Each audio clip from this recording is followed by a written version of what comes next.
बिस्मिल्लाहिर्रहमानिर्रहीम अस्सलाम वालेकुम। मैं हूं करामत मुगल और मेरे साथ हैं Ibrahim Abbasi. High court cover करते हैं अभी न्यूज़ के लिए। इब्राहिम, बहुत शुक्रिया आपके वक्त का। पहले तो ये बताइएगा, जस्टिस तारिक महमूद जहांगीरी, जिन पर सारा मामला अब डिपेंड कर रहा है, तीनों हल्के इस्लामाबाद के, जिनके फॉर्म 45 पकड़े गए, उनके सामने उन्होंने कहा कि ये मामला फिर इंटरनेशनल फ्रांसिक ऑडिट तक भी जा सकता है। फिर उनके खिलाफ चालें चली गई हाई कोर्ट से। जस्टिस आमिर फारूक साहब लगे हुए हैं और इलेक्शन कमीशन तो पहले ही, जिसे कहते हैं ना, पब्बा पहाड़, उनके पीछे लगे हुए हैं। अब अगर उनके एक महीने की वो छुट्टी पर चले जाते हैं तो ये मामला कितना दबेगा, क्योंकि जंग बढ़ चुकी है, बल्कि खौफनाक जंग शुरू हो गई है और फैल भी चुकी है बहुत ज़्यादा। क्या कोई रेफरेंस भी और इनके खिलाफ अब आ सकता है कि ये इलेक्शन ट्रिब्यूनल वाले मामले पर? बहुत बहुत शुक्रिया करामत साहब। देखें, ये बड़ा इंपॉर्टेंट है। रेफरेंस बिल्कुल आ सकता है। उसकी वजह है, बुनियादी तौर पे हमें ये समझने की ज़रूरत है कि क्योंकि जो फैसला है इलेक्शन कमीशन का, उसके अंदर ये उस फैसले से इस इलेक्शन ट्रिब्यूनल को टर्मिनेट किया गया है। उस टर्मिनेशन के बाद ये उसके ज़ाहिर है, जिस वक्त आप किसी भी इलेक्शन ट्रिब्यूनल को टर्मिनेट करते हैं, ख़त्म करते हैं, उसके मतलब आपको जवाब देना पड़ता है।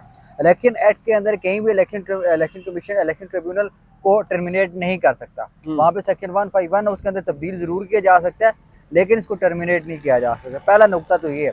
और दूसरा, जो इलेक्शन कमीशन का फैसला है, वो फैसला अगर बरकरार रहता है, क्योंकि वो अगर बरकरार रहता है, इसका मतलब ये है उस फैसले में ये एक चीज़ मानी गई है कि मुतलका जो प्रिजाइडिंग अफसर या फिर ट्रिब्यूनल जज जो इलेक्शन कमीशन ने अपॉइंट किया था, वो अपनी जिम्मेदारियां पूरी नहीं कर पाया, इस वजह से उसको तब्दील किया गया।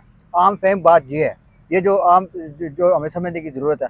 अगर ये बात मानी जाती है, उस हवाले से जो दीगर जो प्रॉक्सी काम कर रही है इस वक्त, जैसे तारिक महमूद जहांगीरी साहब के खिलाफ, वो उसको इस्तेमाल कर सकती है इस सेंस में कि क्योंकि एक अगर वो इसमें इलेक्शन कमीशन का फैसला बरकरार रहता है, तो एक तो उनके खिलाफ इलेक्शन एक्ट के तहत सेक्शन 209 के तहत कार्रवाई तो होगी।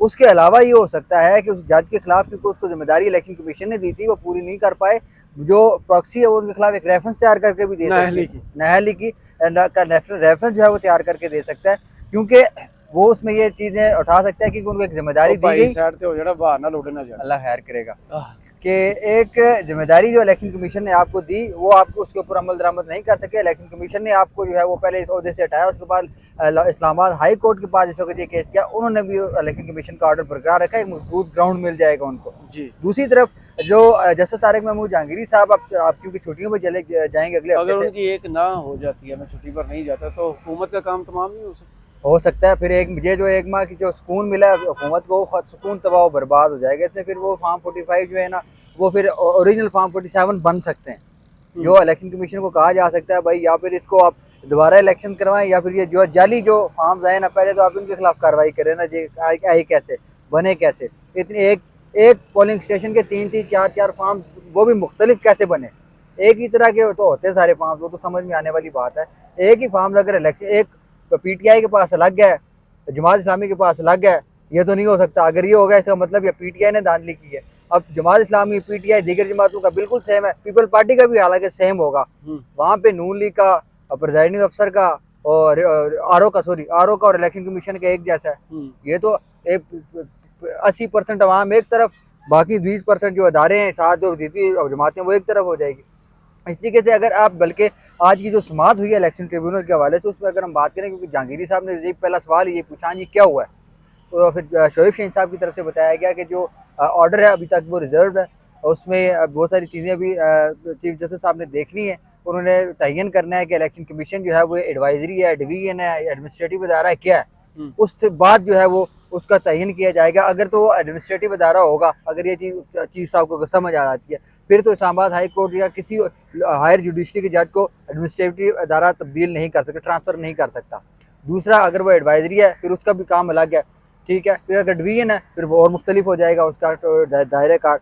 अब ये देखना होगा कि वो इस्लामाबाद हाई कोर्ट के जो चीफ जस्टिस हैं वो क्या फैसला करते हैं। फैसला अगर जहांगीरी साहब की पीटीआई के खिलाफ आ गया, उससे ये होगा कि जहांगीरी साहब के खिलाफ रेफरेंस वाला मामला हो सकता है, और ट्रिब्यूनल जो है वो जो नया ट्रिब्यूनल बनाया था रिटायर्ड जज वाला, प्राचा साहब वाला, वहाँ पे चले जाएंगे केसेस। अगर ऐसा नहीं होता तो फिर उसके बाद, क्योंकि इस फैसले से 2-3 चीज़ें डायरेक्शन जानी है। एक ये होगा कि ऑर्डिनेंस के ऊपर भी असर पड़ेगा। ऑर्डिनेंस तो खैर कानून बन चुका है, उसके ऊपर अटॉर्नी जनरल को उन्होंने बुलाया हुआ है कि वो आके असिस्ट करें कोर्ट को। दूसरा ये होगा कि बस सेक्शन 151 है जो ट्रिब्यूनल की जज की तब्दीली वाला, वो भी उसको भी चैलेंज किया। शायद अगर वो फैसला आता, शायद वो उसको भी कलअदम करार दे दिया जाए फैसले के अंदर। और इलेक्शन कमीशन का जो फैसला, इसको भी जो है वो या फिर सेटिसाइड कर दिया जाएगा या फिर बरकरार रखा जाएगा। वो मैंने बता दिया, बरकरार रखेंगे तो क्या होगा। और तीसरी अंजुम वकील खान साहब वाला कंटेम्प्ट ऑफ कोर्ट वाला मामला है, वो अगर ये फैसला बरकरार रहता है फिर उनके खिलाफ कंटेम्प्ट ऑफ कोर्ट का लगाना भी बहुत मुश्किल हो जाएगा। अगर ये बरकरार नहीं रहता तो इससे ये होगा कि अंजुम वकील खान साहब के खिलाफ जो कंटेम्प्ट ऑफ कोर्ट का बाकायदा प्रोसीडिंग का आगाज़ होगा। क्योंकि जो आखिरी समाअत हुई थी उसमें जो फैसल चौधरी साहब थे उनकी तरफ से बड़े इंपॉर्टेंट आर्गूमेंट्स दिए गए थे। उनकी तरफ से कहा गया था कि ये सियासी लोग हैं, अगर आज इनको आप इजाज़त दे देते हैं, मौका दे देते हैं, कल फिर इस तरीके से बात करेंगे। ये सिर्फ आपकी या मेरी ज़ात का इशू नहीं है, इस इदारे की ज़ात का इशू है। इसने इदारे ने अपने तशख़्ख़ुस को भी बरकरार रखना है। दूसरी चीज़ है कि justice Tariq Mahmood justice chief justice Amir Farooq साहब पहले इस चीज़ का बारहा इजहार कर चुके हैं कि इलेक्शन कमीशन का प्रोसीजर दुरुस्त नहीं था। क्यों ना इलेक्शन कमीशन ने कोई ऑर्डर चैलेंज किया, ना तीनों उम्मीदवारों ने कोई ऑर्डर चैलेंज किया। दूसरी उन्होंने ये भी कहा कि आप तो एक आइनी इदारा हैं, आप एक इंडिपेंडेंट इदारा हैं, आपको बाकायदा जो आपको किसी चीज़ में मसला ही नहीं होना चाहिए कि आपसे जो पूछा जाता है आप आगे बिल्कुल बता दें आपके, बल्कि आप इसमें खुद पार्टी है। एक ये भी बड़ा इंपॉर्टेंट नुकता है कि इलेक्शन कमीशन अली बुखारी साहब और शोएब शेन साहब की दरखास्त के अंदर पार्टी है, उनको उसमें फ्रीक बनाया गया है, उसमें उसने जवाब देना है, वो किस तरह ट्रिब्यूनल को तब्दील करेगा। ये भी बड़ा एक इंपॉर्टेंट जो है मामला है। दूसरा जो आज इलेक्शन तरमीमी एक्ट है जो पार्लिमानी कमेटी है जो उसमें आज बड़ा गुफ्तगू हुई, उसमें अली मोहम्मद खान साहब की जाने से बड़े ज़बरदस्त जो है वो बातें वहाँ पे की गई। ये कमेटी थी बुनियादी तौर पर एट अ टाइम और MNA भी हैं वो तो सीनियर रहनुमा पाकिस्तान तहरीक इंसाफ में। अब ये कमेटी ने जो उस मंजूर इलेक्शन एक्ट का बिल था उसमें अंदर बुनियादी तौर पर ये बिल जो है ये डिक्लेरेशन के हवाले से है, ताकि डिक्लेरेशन कोई भी उम्मीदवार जो है वो तब्दील ना कर सके इलेक्शन लड़ने के बाद। वहाँ पे अब ये टेक्निकल गेम जिस वजह से खेली जा रही है कि जो पाकिस्तान तहरीक इंसाफ के उम्मीदवार हैं उनको कहीं ना किसी तरीके से रोका जाए। वो 41 उम्मीदवार जिनको सुप्रीम कोर्ट ने कहा है कि आप 41 उम्मीदवार नहीं है, तेज खंजर है जहाँ जो हुकूमत के गले पर वो भी चल सकता है। बिल्कुल, तो वो इसको आप जो है वो इनको नोटिफाई करेंगे ये पाकिस्तान तहरीक इंसाफ के उम्मीदवार थे। उस हवाले से उन्होंने जो है वो एक नया बिल पेश करके अमेंडमेंट जो है वो इलेक्शन एक्ट के अंदर करेंगे। उस इलेक्शन एक्ट के तहत जो क्योंकि पहले एक अमेंडमेंट वो कर चुके हैं, वही मेरे ख्याल से दोबारा इनके गले पड़ेगी। वो रिटायर्ड जज वाला कानून कैसे पहुंच गया इस कमेटी के इजलास में? सर जी वजीर कानून का काम, उस पर एतराज़ हुआ है? वो एतराज़ तो हुआ है वहाँ पे, बल्कि उन्होंने ये कहा जी कि अगर मैं इस कमेटी को सपोर्ट करता हूँ तो मुझे बोलने का भी हक है, मैं डिक्टेट आपको कर सकता हूँ। अली मोहम्मद खान साहब को उन्होंने कहा अगर आप डिक्टेट करने की कोशिश करेंगे तो आप करते हैं, आप हमें बलडोज फिर भी नहीं कर सकते क्योंकि हमें अवाम ने वोट दिया। हाँ। फिर उन्होंने कहा सुनिए ताज काउंसिल का वोट तो तहरीक इंसाफ का वोट भी पड़ा है। बीच में देखा, आपको याद होगा प्रेस कॉन्फ्रेंस जब इन्होंने की थी क्या कहा था, इन्होंने कहा था सुनिए ताज काउंसिल को मिलनी चाहिए थी, ये निश्चित पाकिस्तान उसकी मुखालफत करते थे, फिर PTI की मुखालफत करते थे, फिर कहते थे नहीं सुन्नी ताज काउंसिल को मिलनी चाहिए, अब PTI को मिली है तो कहते नहीं सुन्नी ताज बिल्कुल मिलनी चाहिए। अब जो कमेटी थी अब समझ नहीं आई, पता नहीं क्यों हो रहा है, उनको खुद समझ नहीं आ रही ना क्या करना है। दूसरी चीज ये है कि जो आजम नजीर तारड़ साहब थे उन्होंने कहा जी कि आप डिक्टेट करने की कोशिश कर रहे हैं। दूसरी चीज जो आज अली मोहम्मद खान साहब ने इलेक्शन कमीशन के काम को, सेक्रेटरी इलेक्शन कमीशन को लाके कटहरे में खड़ा किया है ना, ये बड़ा इंपॉर्टेंट चीज है। उन्होंने सबसे पहले उनसे कहा कि आप हमें ये बताएं कि हमारे लोग जो है गिरफ्तार हुआ, आपने क्या किया है। उन्होंने कहा जी हमने तो आपके लोगों को गिरफ्तार नहीं किया। उन्होंने कहा आपको तैयार होके आना चाहिए था, ऑर्डर दिया था, बिल्कुल ऑर्डर दिया था, आपको तैयार होके आना चाहिए था। दूसरी एक और चीज भी है ना, जिस वक्त ये जो सेक्रेटरी साहब अब है ना, ये उस वक्त तब बीमार हो गए जा चुके थे, छुट्टी पर रिजाइन करके गए थे। अब जो जिस सेक्रेटरी साहब ने ये सारी वारदात डाली है वो इलेक्शन के फौरन बाद उन्होंने कहा जी मेरा काम हो गया, मैं जा रहा हूँ। ये भी बड़ा मुश्किल होता है मामला। फिर अली मोहम्मद खान साहब ने उनको कहा कि आपने एक तो हमारी पार्टी को इस तरह मुश्किल वक्त में डाला, दूसरी तरफ से आप ये किस तरीके से आप यहाँ पे लेके आ रहे हैं, ये आप बुनियादी तौर पे नाइंसाफी कर रहे हैं। जिसके ऊपर जो चेयरमैन कमेटी थे वो कहने लगे आप ये डिक्टेट करने की कोशिश कर रहे हैं। उसने कहा आप अगर मुझे कह रहे हैं कि मैं डिक्टेट कर रहा हूँ, आप इसको हमारे मैंडेट को हमें बुलडोज भी नहीं कर सकते, हमें भी जो बातें कह सकते हैं कहा क्या हम वो कहेंगे।